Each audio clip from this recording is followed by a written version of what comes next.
So our next topic is about the module 2 regarding the market integration. So meaning talking about market integration, so the market now is fusing with one another. So as I said before, that market is any place where the buyers and sellers agree to the business. So meaning what particular factors to be agreed upon. So first is the price, the quantity, the quality, as well as the benefits of the product.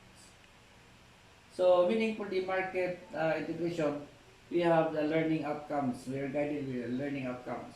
First, explain the role of international financial institutions in the creations of a global economy. Next is narrate a short story of global market integration in the 20th century.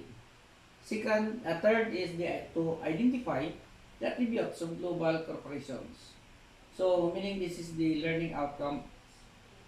So we are going to put us get this outcome to our discussion by plate by plate.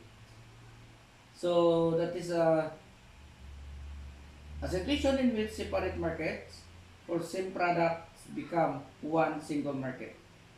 So as I've said before, we have the bundle of products. So meaning bundle products, the good products to be sold fastest. So meaning those products which are not acceptable, it should be bundled to those products who are sellable.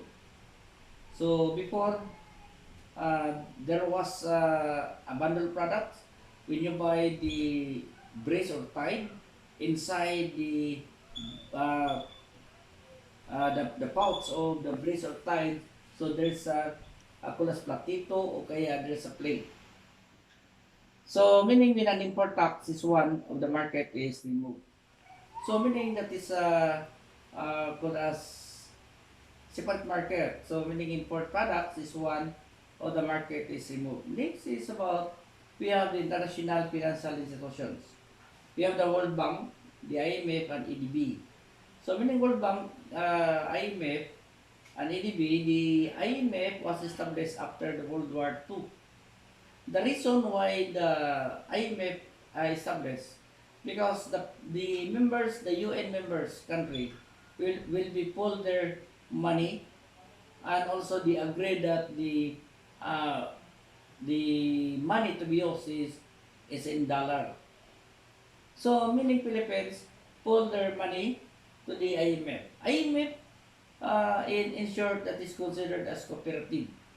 Cooperative in the sense that the members of IMF can borrow money but a very very minimal interest rate.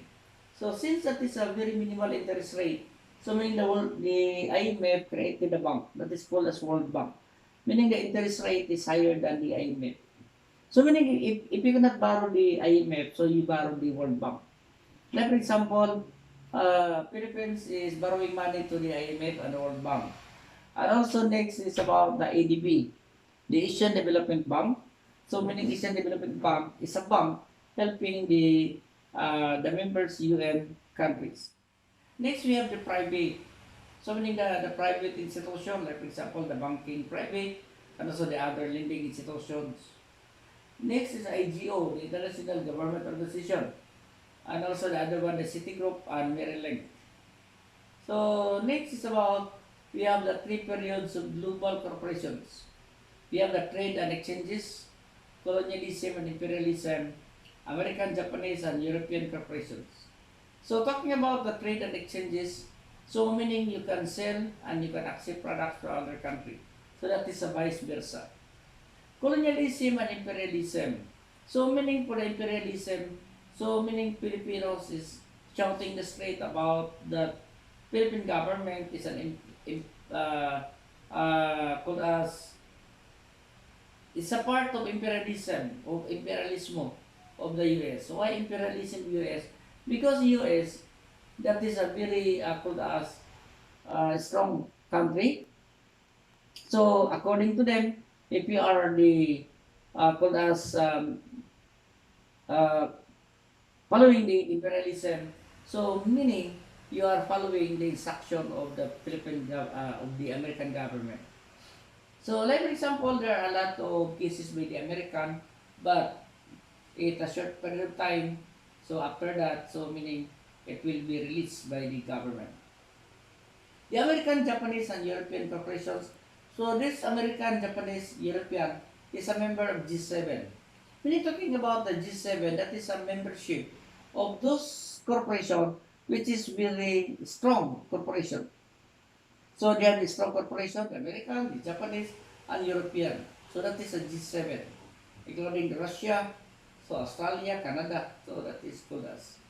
So next is about we have the international and global arena. So inside that we have the contemporary world, the corporations, the TNCs and MNCs.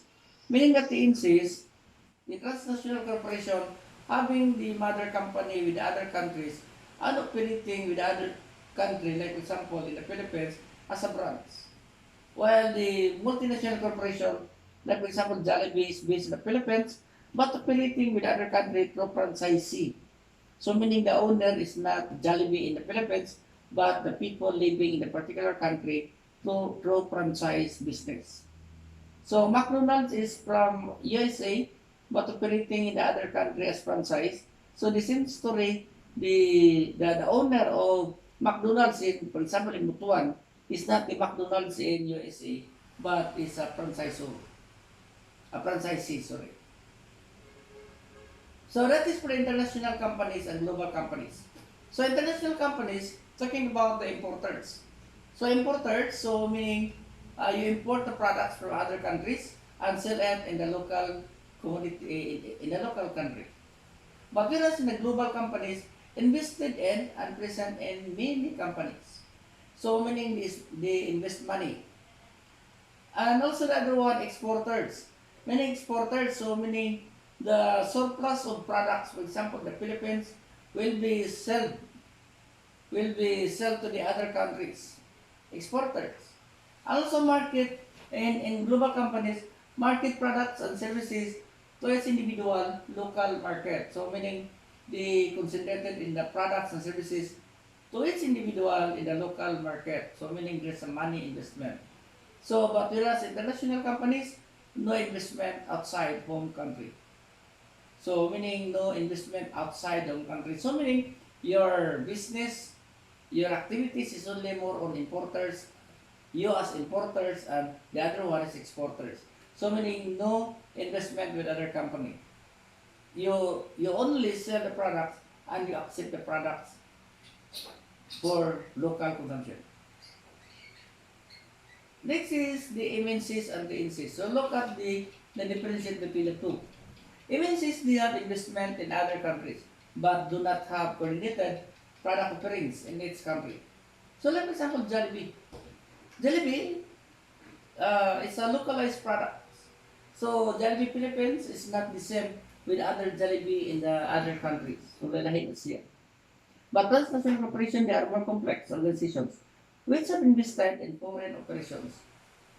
Have a central corporate facility but give decision making, research and development, and marketing powers to its individual foreign market. So meaning it's a complex organization. Why complex organization? Because they are not the same business. For example, you have a business in Malaysia or Japan or America. You have also a branch in the Philippines. So meaning in terms of decision making, there's some complex.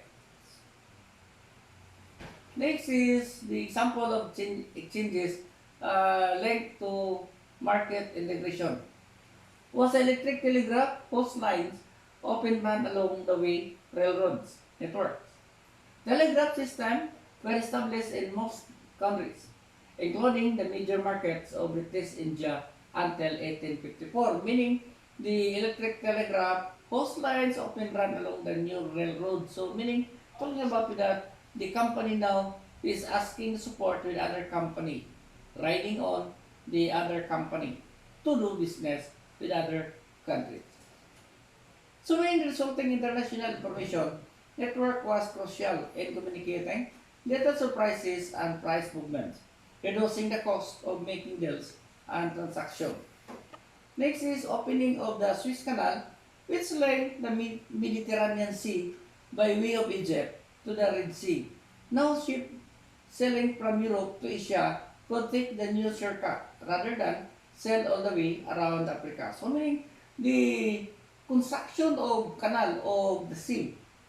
So meaning it deals a good side of the ship sailing because it deals save money on terms of expenses rather than sailing all the way around Africa. So this is for the Swiss Canal. Okay, so thank you very much. So this is our module number 2.